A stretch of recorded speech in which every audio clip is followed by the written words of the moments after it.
I'm Angela, you're Rosa. This is the Ripple Podcast. We talk about strange and unusual things, and here are our strange and unusual things. Get Ripple, the bright new drink with that ring-a-ding flavor. Ripple. Talk. That was really fast. You know, I've been listening to our episodes because, like, I've already heard everything that we've had to say on time and a half, like 1.5 speed. And we sound like chipmunks. Dude, we sound so much better. We really do. Like, we must be talking super slow on the podcast and not noticing. So do you know that I've listened to us like on super slow speed? And it's like the best thing ever.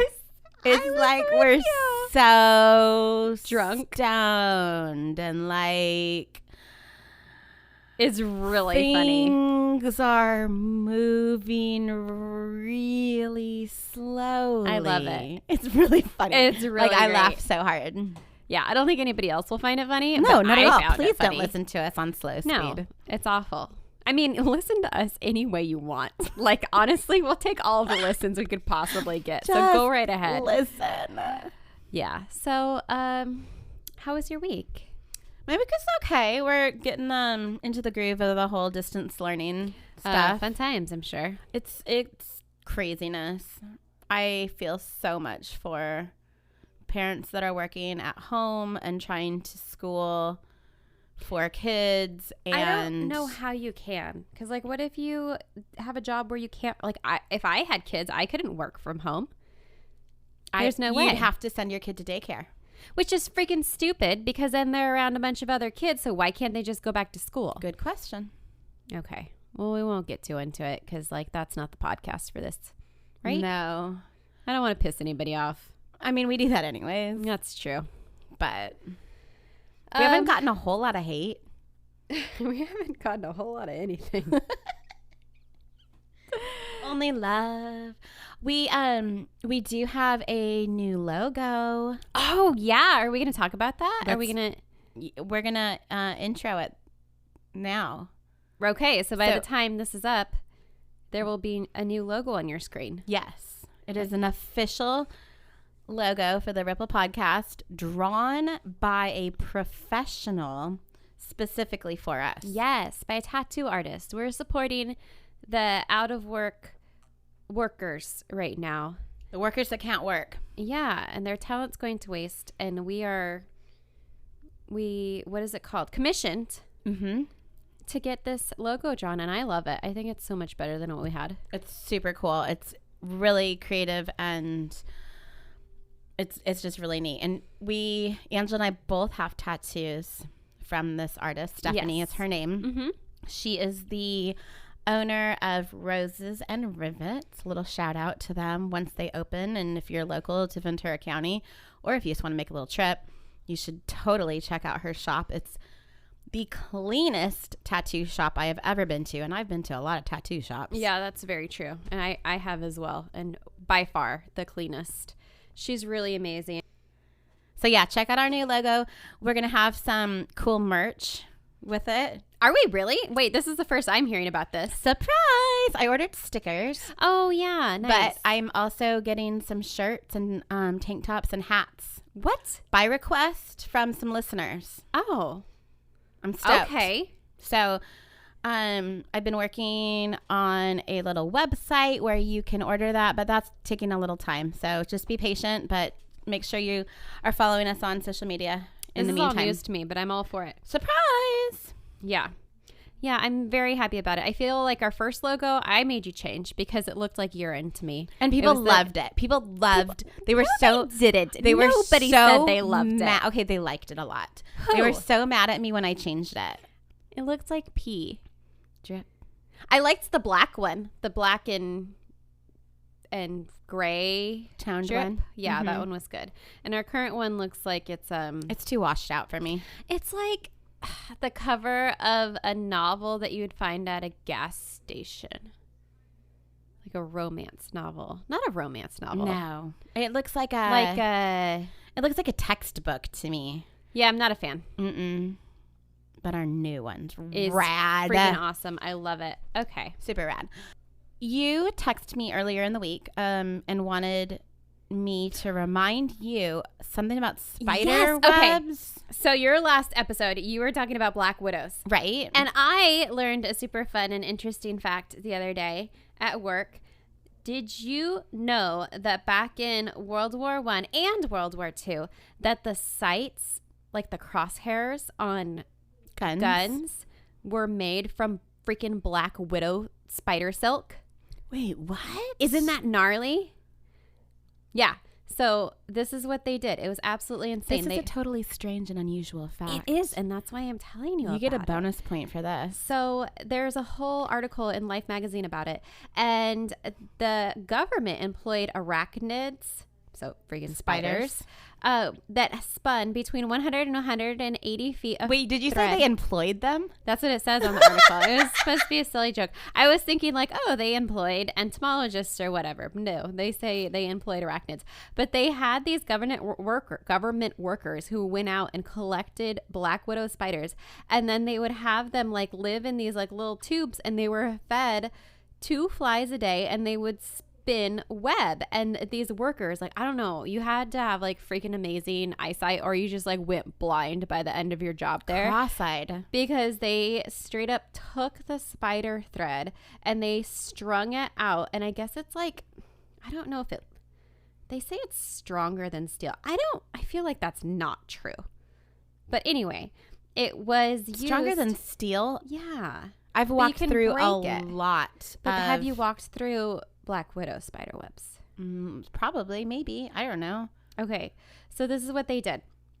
Following the collection, the web material was unwound.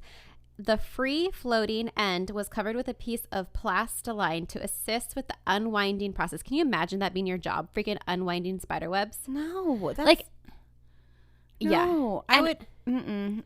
I've literally, it's kind of weird now that I say that, because I've literally had jobs where I've had to like collect mites and like psyllids and other little tiny insects. Mm-hmm. But I still, even with that experience, I can't imagine collecting black widow spider webs. Because it would creep you out, or because it's so No, teeny just tiny? because it's so teeny tiny. Yeah. No, spiders don't really bother me that neither. much.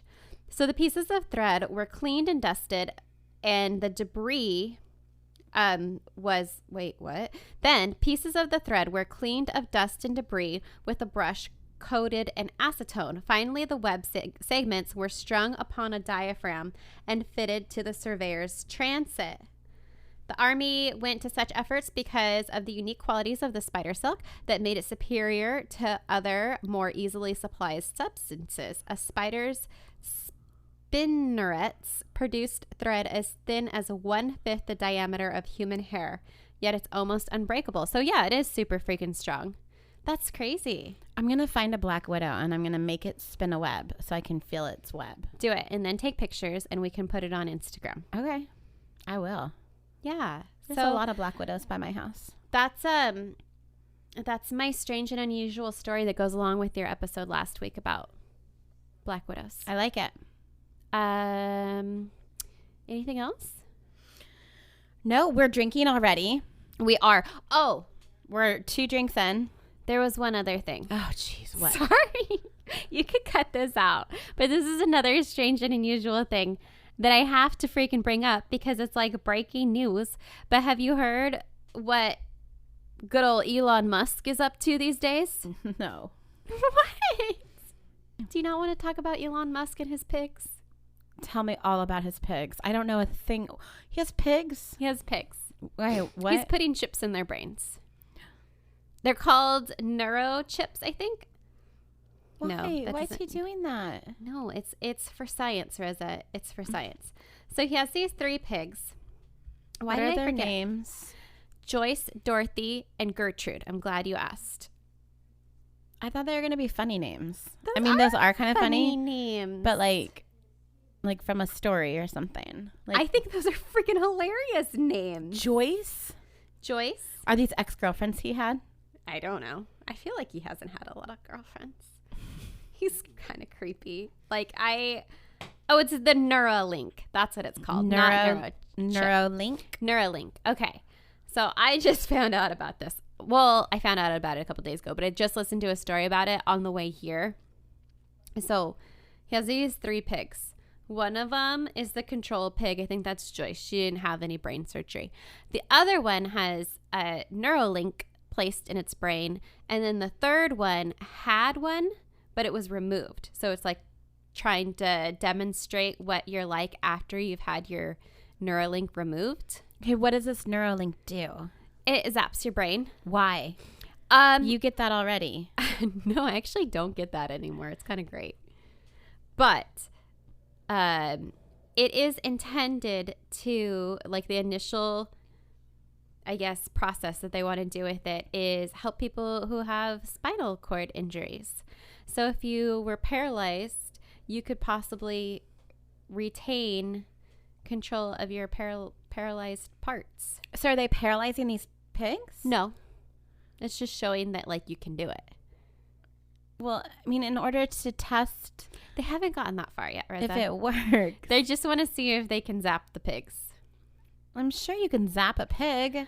Well, it's freaking crazy because, like, not only did he design these things, but there's, like, a straight up a robot that does the surgery and implants these Neuralinks that he says, like, oh yeah, you can go in the morning and you can be out by the afternoon. That's like how simple this procedure is. So this robot comes up to your head, it slices you open, it takes a piece of your skull off, and then it puts the Neuralink in place of that piece of skull. This is giving me so much anxiety. Oh, there was diagrams demonstrating how it happens. And, like, it shows these little tiny wires. They go inside your brain. No. Yes. Stay out of there. Stay out of my brain. I mean, if you were paralyzed, like, it might be, and it's supposed to potentially, like, help people who have Parkinson's. See, I love that. I and love stuff like that. it's helping people, but it freaks me Right? out. Isn't it like an episode of Black Mirror? Total. Like, you're going to start getting pop-up ads for Tesla in your brain. Did you watch that episode of where you can, like, blink and, like, go back to any day and time, like it was your memory, and you could share it with people? That's what this is supposed to do someday. Like, when he was talking about, like, oh, what do you see in the future? And he's like, oh, well, you could potentially download all of your memories and put them in a robot. There's a reason I don't remember everything. I mean, yes, there are things I probably should remember, but there's things maybe it's like don't want to remember. I mean, you don't have to remember everything. I think you can pick and choose. Maybe you can make new ones. But no, that freaks me out. You would remember where you left your cell phone today. It took me like 15 minutes to find my stupid cell phone. And I was like pinging it from my watch, and I was calling it from the house phone. I feel like there's only so many places it could be. It was in my car. Oh. That would be one of those places. I went to Trader Joe's and carried in the groceries and left my phone in the car. Oh, it happens. Trader Joe's was pretty great. Is there pumpkin spice things yet? Nope. Oh. I almost went today. I was like, no, I'm going to wait and make sure they have the pumpkin spice stuff when I go. So I went to Grocery Outlet instead. I am so not in love with pumpkin spice as I wish I was. Really? I love it. I hate pumpkin spice lattes. I think they're disgusting. You don't even like pumpkin pie, though. So you're not included in this holiday. It's not for you. It's okay. I'm okay with that. I don't need a PSL in my Ugg boots. Oh, it's pretty great. I look forward to it every year. In my messy bun. But I like the peppermint. I prefer peppermint. Yeah, peppermint mocha's pretty great. There's going to be a lot of editing for this one. It's okay. So our brother made us a drink already. Yep. 2 drinks, actually. 2 drinks. The one in your hand. Oh, this isn't a drink. This is just some whiskey I poured in a glass. Oh, well, where's the other drink he gave? Oh, that was just... Right this is just whiskey. The whiskey drink was just a whiskey. It was straight when whiskey. I was waiting for you to get here, I poured myself a little sipper of whiskey. Oh, I didn't realize it was straight whiskey. Mm-hmm. Christmas whiskey. Hopefully it mixes well with the Vegas drink that he made us. This is like something that you'd get at a swim-up bar. It is. It's like something that they would give you in a big plastic cup that you would hang from your neck. That's what it is. I mean, it's really good. It is. It's like a pina colada, and then it has like some pretty grenadine, like spun lava around flow looking. It's pretty great. It's like a milkshake, thick. It's like a pina colada. It's good. It's yummy. Can I have some whiskey though? Yeah. You're not gonna like it. Is this the Christmas whiskey? Yeah. Oh, this is what I was drinking earlier. Oh, yeah. So this drink is a Vegas drink. That's why that's the theme tonight. Because my story, which the topic was crime solving innovations, I think, or crime stopping innovations, something like that. Innovations in crime fighting. And my story takes place in Vegas. Oh, cool. Yeah. So that's why we have our fancy Vegas strip drinks. Vegas. Talk about memories that you don't want to remember. Oh, I don't even remember. Like, I feel like Vegas took care of those memories and already deleted them for me. Yeah. I don't even have to remember. Yeah, Vegas is just some big blurs. It is. When was the last time you went to Vegas? It's been a while. It's been a while. A few years, at least. Yeah. You can go really cheap right now. Yeah. It's been a couple years since I went. The last time I went, I think, anyway, was when I saw My Favorite Murder live. Oh, right. Yeah. Uh-huh. I got real drunk. It was a bad day. Have you ever been kicked out of anywhere in Vegas? In Vegas, no, I don't think so. I think it takes a lot to get kicked out of someplace in Vegas. You've been kicked out of someplace in Vegas? We got kicked out. Of where? I don't remember. Some club. We were at a club. And we may have had a little too much to Did you get in a fight? No. I had a friend that started barfing. Oh, that'll do it. Yeah. Yeah. It wasn't me, luckily, this time. Yeah, no, that's because like I'm trying to think of like what you could possibly do at a Vegas club To get kicked out? and that's got to be like one of the only things, that or get in a fight. Mm-hmm. Because I feel like if you start taking off your clothes, they're like, hey, yeah, You're in Vegas. you're in Take them Vegas. off. Yeah, whatever. But Nope. that's crazy. Okay, tell me your Vegas story. Okay. All right. So my sources real quick are Las Vegas Review Journal and an A&E Real Crime documentary. And that's it. So there's like not a ton of coverage of this story. It's still relatively recent. So let's get to it. So this took place on January 4th, 2017. So like I said, a few years ago.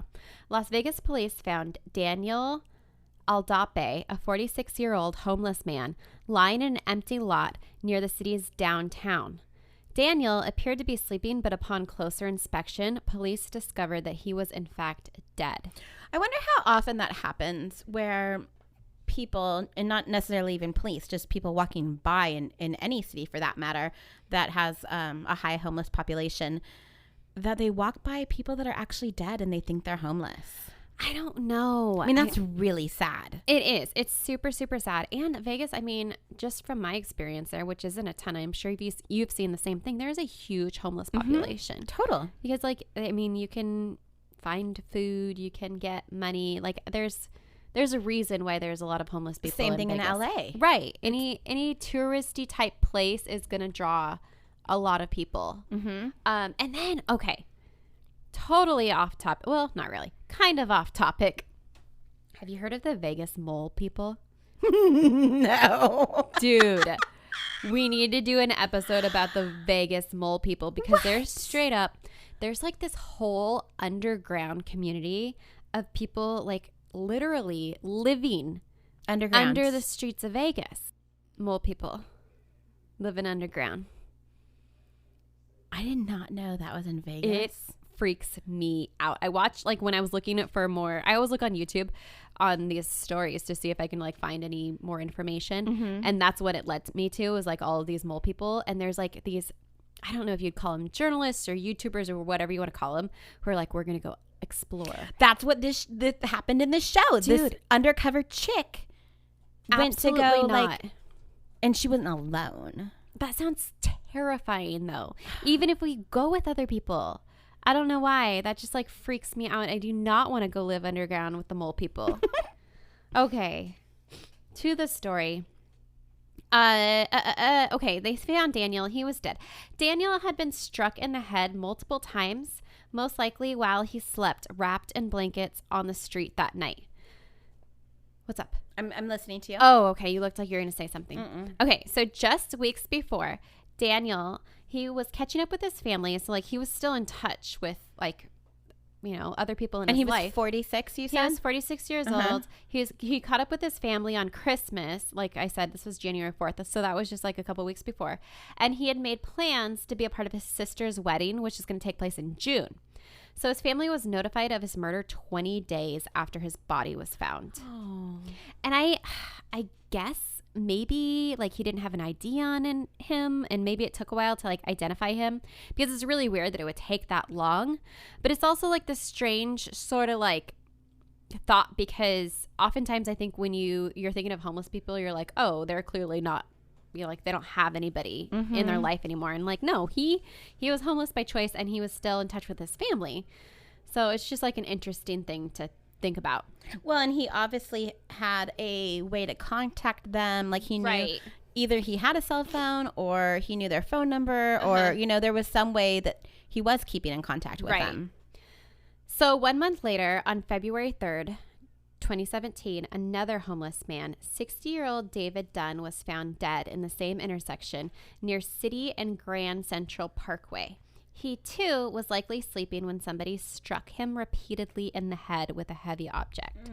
So, like, it's just horrible to think about. Like, it's just such a gruesome murder. Yeah, and like, just sneaking up on someone while they're sleeping. That's just, it's just awful. I just hope they never woke up, like, because that's just horrible to think about. So David was remembered as being like a super joyful man. He was frequented the Reformation Lutheran Church. He wore these like really thick glasses, a hat, and he always had this big smile on his face. And when he was killed, his friends were absolutely shocked, because he didn't have any enemies. Like he didn't have like any sort of beef with anybody. His friend Kit told a story about how when she first met him, they were near a McDonald's, and he asked if she wanted anything. And she said she'd just have like a drink. And when he came back, she asked why he didn't get anything for himself. And he said, well, that's all the money I had. Oh, yeah. So good thing she didn't want like a burger and fries, because all he could afford. I mean, not to laugh at that, but like it is kind of a silly thought. So they just couldn't understand how he could be murdered, because he was just a friend to everybody. His best friend Jimmy said that there on the streets, people were so depressed, but Dave always made it his job to make people happy. So I'm just trying to make this story extra sad for you. It's already really sad. So clearly there is a connection between these killings. So police held a press conference asking for help from the public, because they didn't really have anything to go off of, other than two homeless men were bashed in while they were asleep. Right. Pretty freaking sickening. And the Metropolitan Police Department of Homicide, Lieutenant Dan McGrath. Sorry, I'm so sorry. Because you want to call him McGruff, don't you? No. Oh, Lieutenant Dan? Yes. As soon as you said Lieutenant Dan. I was going to say Lieutenant Dan, but then you said Dan, so then it was even funnier that you said Dan. Oh, yeah. It is McGrath, and I want to call him Crime Fighting McGruff. Oh, no. Oh, okay. So you'll remember his name really easily that way. Okay, so he said in the press conference, this was a straight act of violence, not a robbery. They feared that they had a serial killer on their hands, and they had absolutely no leads. Yeah, I mean, gnarly. Vegas, it could have been some person that was there for a week or something. Right, exactly. Because how long apart were these murders? Oh, no, it'd be more than that, because the first one was January 4th and the second one was February 3rd. So almost a month apart. Okay. But still, like, that's freaking close together. Mm-hmm. And judging by the time between the first and second murder, Police Captain Andrew Walsh was afraid that the killer would strike again soon. Yeah, which that's so like crazy to me too. I just started watching Mindhunters again, because the first time I pretty much slept through all of the episodes, because that's what I do. But it's crazy how they figure like these like statistics on how this works. Like it's gonna be around the same time period. There's like this cooling off period. It's bizarre. And then they strike again. It's a total science. Thinking, 100%. Yeah, it absolutely is. There's like crazy psychology. We need to get into that more. That's freaking strange and unusual. So they were thinking he's probably going to strike within the next month. And so they start going out to the streets and they start to warn the homeless people. And many of them haven't even heard of the murders because, like, you know, unless they're in at a shelter, they're really not paying attention to the news that much.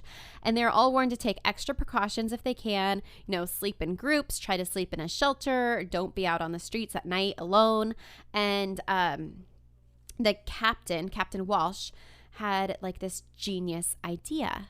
And this is where the crime innovation comes in. Okay. So he and the rest of the police department is like, holy shit, this is going to happen again. And this is going to happen again soon. And no matter how much you warn the homeless population, like they can't all just be like, oh, okay, well, I'll get hotel rooms until for like, you know, that's just not realistic. Mm-hmm. So what they decide to do is Captain Walsh calls up one of his buddies from the search and rescue department. And he asks to borrow their life-sized training dummy, which is kind of like Rescue Annie, which we've talked about, but it's like a full size, like not a body. just the chest, like the kind that they have to like drag in training. Oh, for exercises. like firefighting, right? And, practice taking out of burning buildings and stuff. Okay, so they take the dummy. I think he has a name somewhere. Oh, Charlie. His name is Charlie. They put on a knit hat. They give him some boots. They dress him like to look like a real person. They wrap him up in blankets in a sleeping bag. Oh, they named him Charlie McCarthy. I don't know where McCarthy came from. got a full name. Yeah, he got a full name. Charles McCarthy. Charles, yeah. You know, if you want to be formal. So they moved Charlie to the streets where they had surveillance cameras set up and they waited. On February 22nd. No way. Like, they freaking acted quick. That's 18 days after the last attack. And they knew. They knew. Yeah. They knew it was coming. Uh-huh. So 18 days, Charlie gets attacked. And we will post video of this because it is freaking insane. Him attacking the dummy? There's video of it. There's pictures. We'll post pictures too of the dummy because like you cannot tell that he is not a real person. That like, he is like giving me chills. It's insane. So Charlie gets attacked by 30-year-old Shane Schindler. He's walking by carrying a Little Caesars bag, which like Vegas. Yeah, I guess so. He walks around a couple of times. I just feel like if we're never going to have Little Caesars as a sponsor, but I feel like if you're eating Little Caesars, you're already making poor life decisions. But so he walks around a couple times. He puts his hoodie up and then he takes So he walks around the dummy. Yes, he's like checking it out. Dude, he's is this guy eyeballing really it. Asleep? He's looking at it. Is he? Okay. Right. What it's a creep. insane. He takes out did I already tell you what it was? No. You want to guess what it was? Yes. Guess. Snakes on a plane. Not snakes. Not a 3-foot long dildo. He's taking it out of his Little Caesars bag. So it's not a bat. Smaller like than a bat. Like a mallet or very close. Uh-huh. Freaking sledgehammer. Oh. So he takes a sledgehammer out of his bag and he beats Charlie in the head. Fuck. And then he walks away. It was just like bam, bam, bam. And what the hell? Bolts. Yeah. So police immediately jump his ass and they take him into custody. Oh, I would love to arrest that man. Oh, you can watch it happen. It's pretty satisfying. And then they take him into, I put interrogation, but I guess it's just like questioning at that point. Mm-hmm. So they take him, and this is all on YouTube. You can watch the questioning. So Shane, as like freaking creepy and a terrible person as he is, he doesn't seem stupid. And he realized that Charlie was a mannequin when he hit him. So that when they start like asking him questions, he tells the police that he knew the whole time it was a dummy. And it's like, oh, it just like looked really weird to me. It looked creepy to me, so I hit it. And because I was carrying a freaking sledgehammer in my Little Caesars bag. As you do. So maybe he thought that he was like being, I don't know. But so they start questioning him and he acts like he did nothing wrong, which to me is like super smart because it's not illegal to hit a mannequin, right? It's not illegal to hit a dummy. So at this point, he hasn't done anything wrong. He didn't break the law. So that's where it gets like super like wiggly. Well, I mean, maybe I'll answer this, but were they able to collect DNA from that sledgehammer? I think that's what they did. I think that, and it's like I said, there's only a couple like local news stories that really cover Why? This is a crazy story. No, and I really want to find out. So I think if I remember right, and I don't know if I have it here in my notes, but I think they had to go to an attorney, or not an attorney, they had to go to a judge and get permission to use a decoy like this in order to make an arrest, because otherwise, like, what do you... It's a total setup. It is. And then there's like a lot of people are like, oh, that's entrapment. Well, it's not entrapment because they didn't make him do anything. They didn't convince him to do anything. Yeah, they just stuck a dummy out on the road. Right. So I think that it was enough. Like, okay. So say they had a tip line out, right? And somebody calls in and they're like, hey, I saw this guy walking around with his Little Caesar sledgehammer and he looks super suspicious. Well, that would be enough to go and question that person, right? I would think so. So I would think at the same time, if you're seeing somebody act strangely and behave in such a way where they're like, question them. Yeah. So I think that's how they have it at this point. And I want to say they had to have tested or like luminoled or whatever the hell you do to that sledgehammer. Or maybe even if they had the autopsy and it's like, hey, this was clearly done by a sledgehammer that was like this size and this shape or whatever. Right. Maybe that was enough to arrest him. But I think like what they really were hoping for is that while they were questioning him, he would own up to the other two the murders. other stuff. So the like super creepy thing is that if you watch this video towards the beginning when he's just saying like, oh no, I thought it looked weird. He sounds like a totally normal guy, which freaks me out. But I think that's a lot of serial killers. They're so stinking smart. Like, I mean, that's how you get crazy ass followers to do your dirty work for you. I mean, yeah. Well, that and drugs, if you're talking Charlie Manson. Well, I was, but yeah. Oh. But Ted Bundy. Yeah? He was like charming. Well, and what's his face? Mindhunter guy.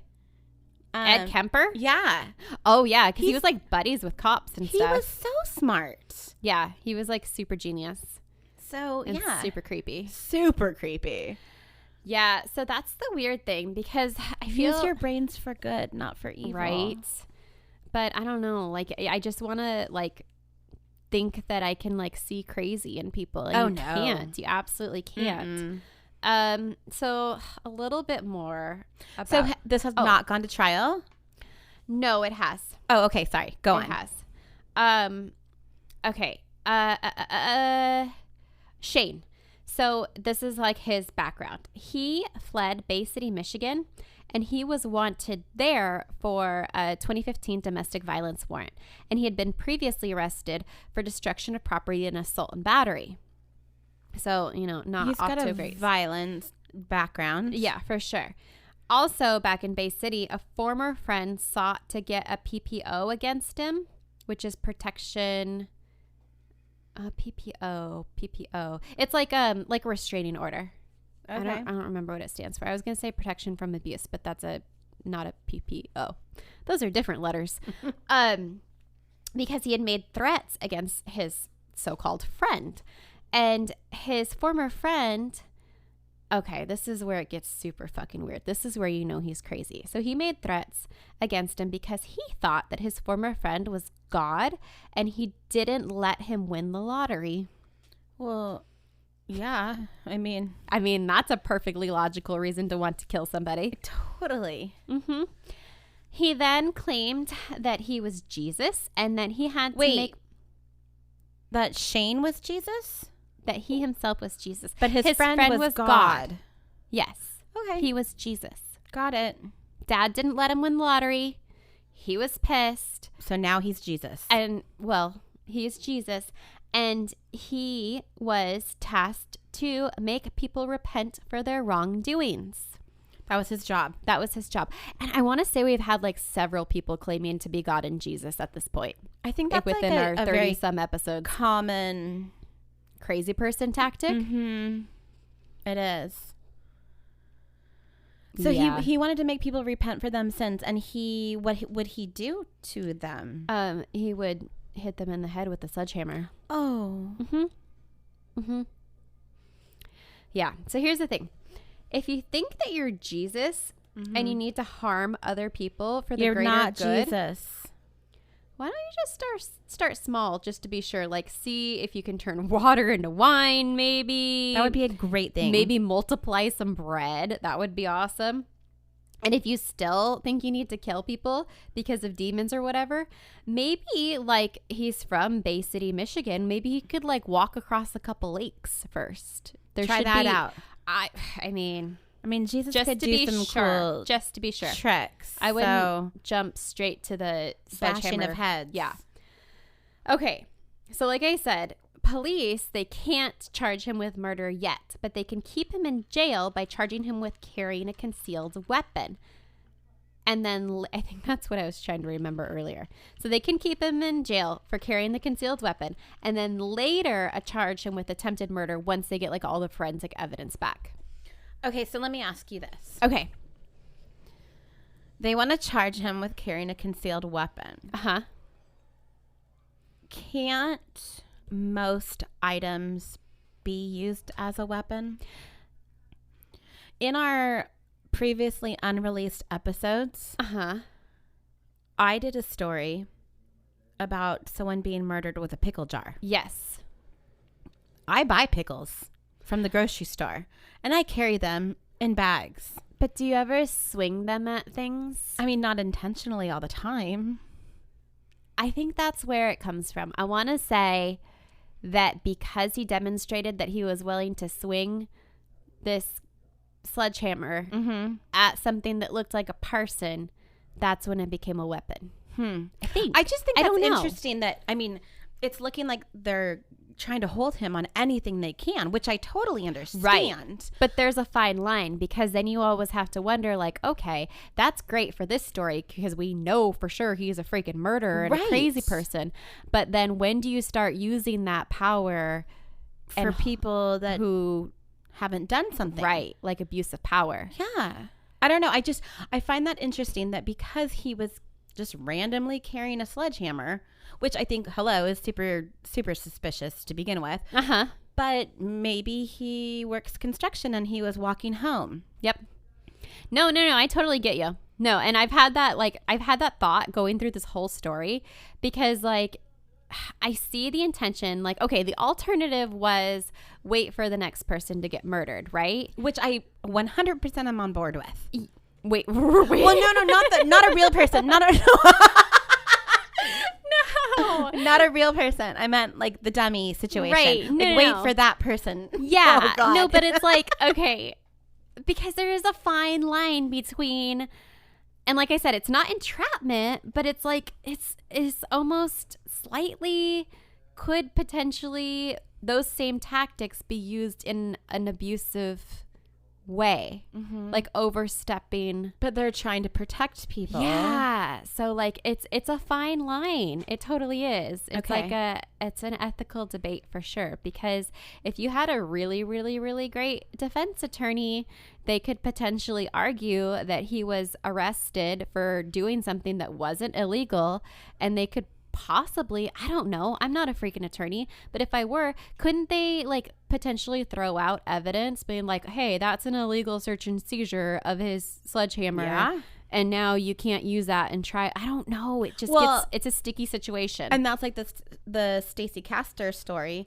where they were like, tapping her phone lines and watching her and, kind of just waiting for her to mess up. Well, guess what? She poisoned her daughter. And luckily that her daughter survived. Right. But she almost didn't. Yeah. Because they were waiting for her somebody to mess up. Yeah, for sure. Yeah, it's weird. Like I support it because he didn't kill any more people because he was off the streets. Totally. But it's just interesting, like, why were they able to use that as... They must have had a judge write a very specific warrant, right? I mean, to hold him. when you went to law school.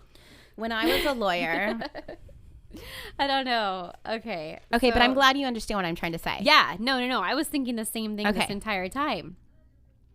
Because it's a decoy used in a very strange way. Because like if you think of other ways that people have used decoys, like, and I have a whole list of them at the end, but just like off the top of my head. So like you have a kid at a gas station, and the police have like had an agreement with him where he's going to ask people walking in to buy him cigarettes or alcohol or something. He is a police decoy, Right. But the law is when you buy that for a minor, that's illegal. So that they have to break the law before they are arrested. Right. But this isn't against the law. Like hitting a mannequin isn't against the law. So like police decoys in every other situation, it's not like the thought of doing it. It's like once you actually do it, Commit the crime. once you commit the crime, that's when they can get you. Mm-hmm. So I don't know. It's a strange concept. But irregardless. Anyways. I'm going to try to throw that in every episode. Okay, Take a shot every time you hear Angela say irregardless. Okay.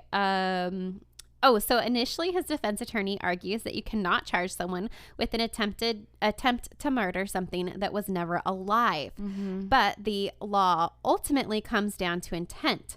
So he intended to kill someone regardless of whether or not he physically could. And in Nevada Supreme Court case in 1976 and 1989, intent was chosen over effect. So that's how, this is like what we were just talking about. So the judge ruled on those cases in the Supreme Court, and I don't know exactly what those cases were. I should have looked them up, where the intent was the deciding factor. So was he ever charged with the murder of the other two men? Oh, yeah. Uh-huh. Oh, okay. Yeah. Well, that's good. So his attorney eventually agreed to take a plea deal, and he admitted to his guilt, saying that he did in fact think that Charlie was alive. I think the deal was they wouldn't charge you for the murders of the other two victims because the police didn't feel that they had a lot of hard evidence against the guy. So even though they knew that he did it, they may not be able to prove it beyond reasonable doubt. Like the jury might sway. Yeah, exactly. So they didn't have like a really hard case. So they did get him for murder of an inanimate object. And they were able to hold him in jail or prison or whatever it is, even though they couldn't charge him with the other two. So what did he finally get charged with? He got charged with murder. You mean sentenced? Sentenced. Oh, with, yeah. Sorry. So he was sentenced to 20 years. That's not enough. It's not enough. It's not enough. And he probably would get out early. Well, I would hope that they would do some sort of psych evaluation on him. And hold him longer. Yeah, or get him in like some sort of treatment so that he's not swinging hammers for Jesus. Jeez. Or at least not swinging hammers at people for Jesus. Maybe he can like do Habitat for Humanity or something. That would be a much better job. That for would this be man. great. No, but yeah, not great. Wow. So that's the first time ever that police used a human decoy to catch a killer.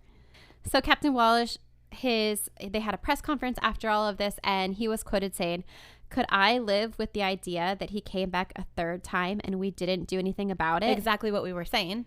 No. The two victims didn't have homes or families to go home to. We treated this as if they were our own family members who were killed. Gosh. I have a ripple. Okay. So the ripple to my story is 2 years ago. So when did that? So probably around the time that all of this finished up and he was sentenced. So 2 years ago, Joe Samborio started the LVMPD, which is an outreach program which has 8 police officers who serve to deliver services to the homeless population. If they don't have the resources, they will help locate the resources, like finding shelters, healthcare programs, and other things. They don't charge or fine any of the homeless people. Like if they're camping out illegally, they're not going to be fined or anything like that. So no petty crimes And their goal is to build a relationship with the community so that they can help solve more serious crimes where they are typically the victims. Because oftentimes, if you're in a situation where, you know, say you're living illegally on the streets, you're not going to go up to a police officer and say like, hey, this guy came by and like beat the shit out of a bunch of homeless people last night, because you don't want to be charged with any sort of crimes. So it's kind of cool that they put this program together for the greater good and develop that relationship. Cool. And that way they don't have a fear of police and they can all like live in that community together.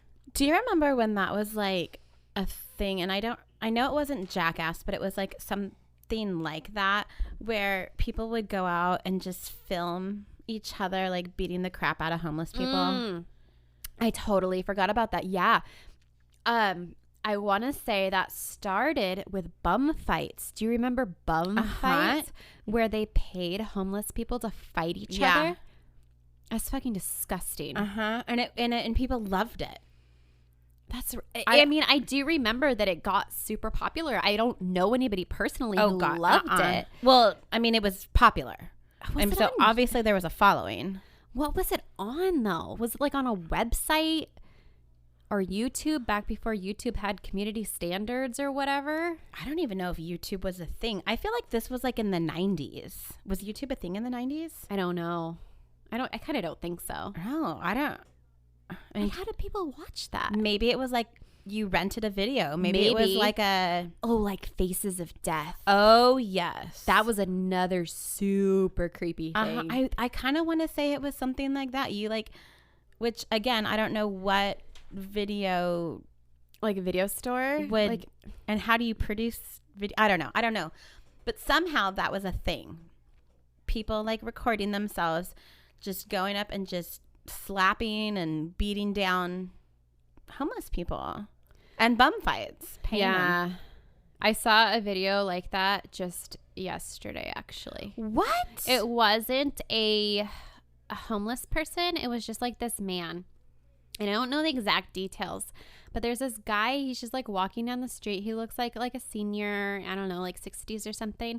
And he has a red hat on, and I'm thinking it's like a MAGA hat or something. Mm-hmm. And this guy runs up to him with a fucking like brick or a cinder block or something. And the guy, like the guy with the hat on is just like walking down the street like nothing. And this guy runs up and freaking smacks him in the back of the head, like full on throws this. And he just knocks the old man out cold.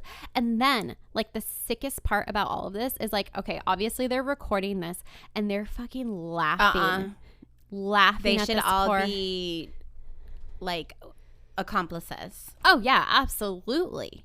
Okay, he's got a brick in his hand, that's a deadly weapon. Absolutely is, without a doubt. That's a deadly weapon. So I don't know whatever came of that, but it was freaking gnarly. Hopefully they found those people. I sure hope so. I hope they're stupid enough to like upload it to Facebook or whatever, because obviously the video is out there, so they had to have posted it shared somewhere. It with someone. So I sure hope that something comes of that, because that is like people are horrible. Terrifying. People are really bad. Yeah. You want some fun stuff? Yeah, please. Okay. Can we? So here are some other really, really fun police decoys that I found out about when I was... Oh, whoa. Your phone's talking to me. What is it saying? This is interesting question. Fucking police are listening to us right now. You know it. When you said other uses of decoys and stuff, the whole time you were telling this story, and I think I've asked you this before, but did you ever watch The Good Son with Macaulay Culkin in it? I know, that was my homework months ago. I never watched it. That's another episode I don't think we ever released. No, we did. We did release the Macaulay Culkin. Yeah. Okay. Macaulay Culkin. Culkin. He, in Good Son, he climbs like to a bridge overpass, like where there's a freeway below. Oh no. And he drops a dummy. So it's like someone is committing suicide off of a bridge into like crazy traffic, and all these like cars crash and stuff. But that's totally what I was like remembering when you were saying that story. Oh, that's so scary. Good movie. Holy moly, good movie. Is it on Netflix? Do you know? No clue. Okay. It takes a lot for me to watch a movie. Oh, these me days. too. My attention span just isn't there. I'll have to look for it though. It's worth watching. Okay. I'm building it up too much, but We've got to make a list. All right. On to my fun decoys. So there's a whole series, and I don't know if it was on like an actual TV show, but it's on YouTube called Robo Deer. Robo Deer? Deer. Deer. Okay. Like a deer. What do they do? Well, there's also a robo bear and an elk and coyotes. And these are decoys used by the Department of Natural Resource Conservation. And they set up sting operations for off-season poaching. Love it. And hunting from the road. Love it. And they place these on private property and other areas where it's not safe to hunt. And they just wait. And because it's like, it is totally freaking baiting these hunters. Because I'm not a hunter, but I can imagine like you're coming home from like a bad hunting whatever outing and you see this like perfect deer, like just waiting for you on the side of the road. What do they call the horns?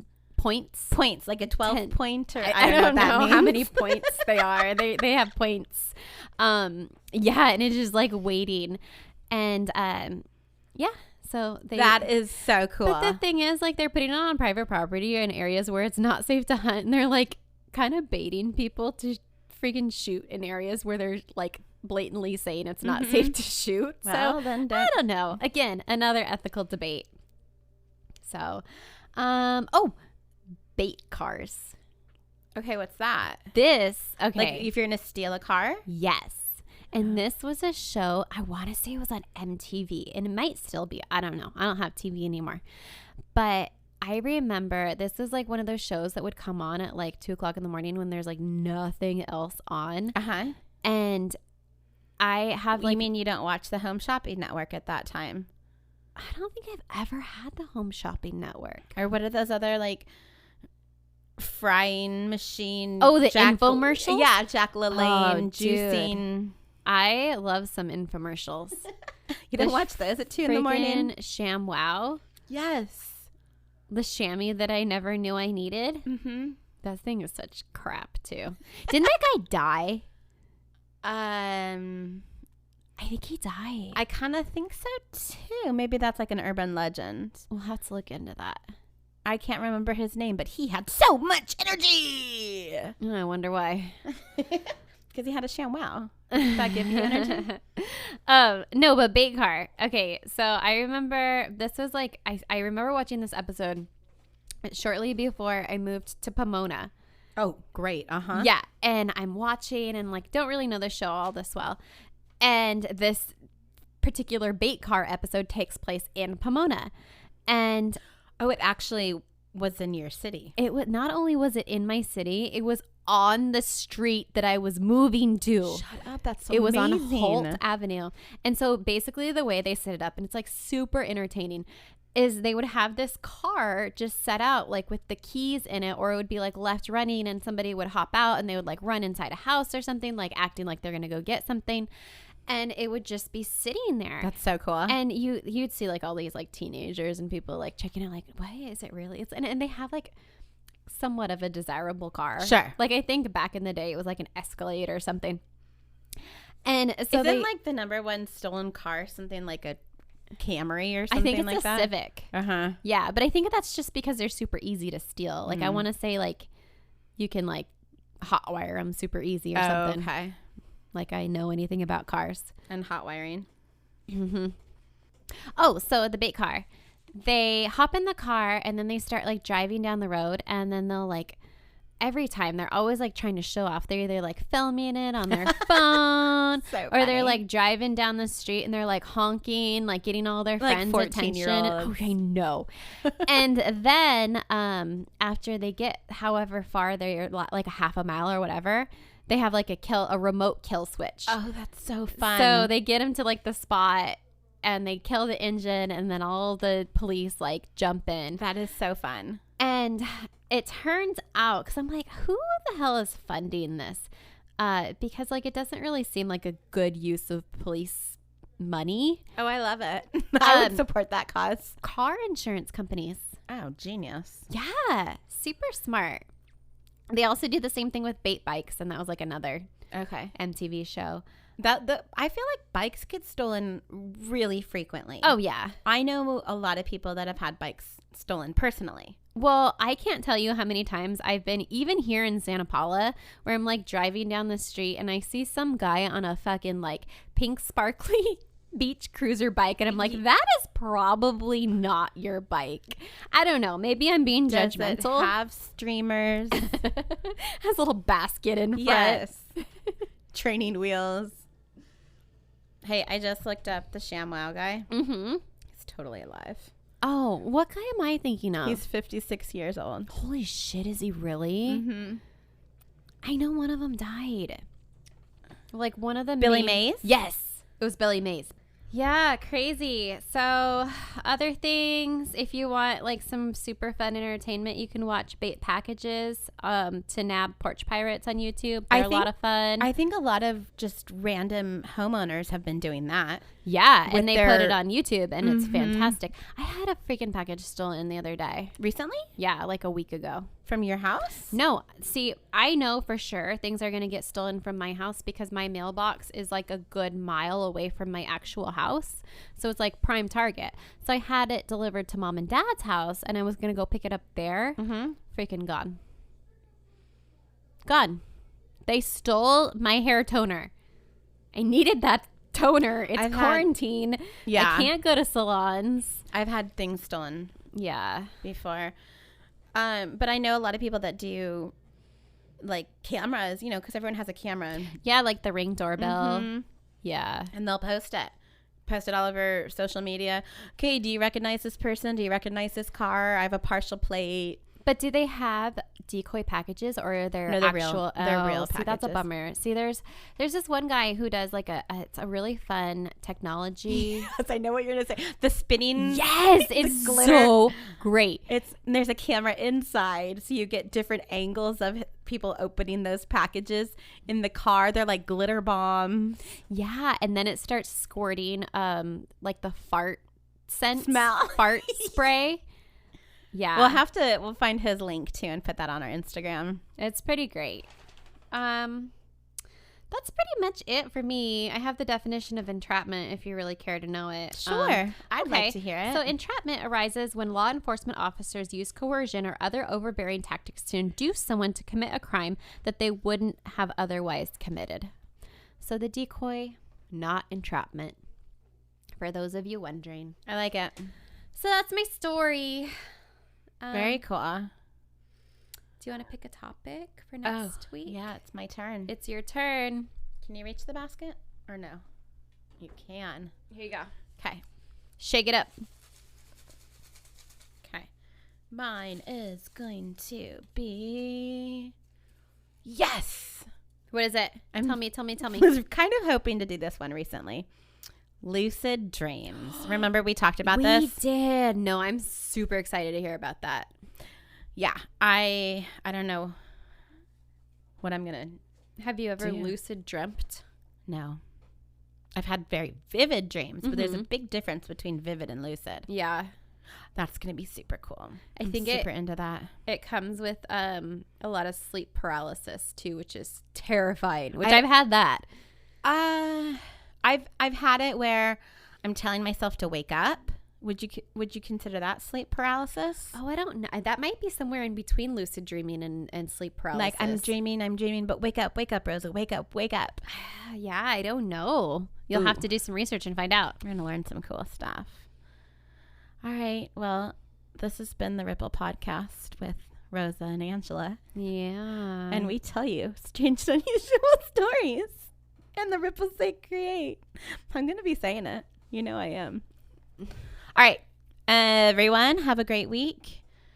And don't forget to be a fountain. Not a drain. Drip, drip, drip. I have to pee. Bye. Bye.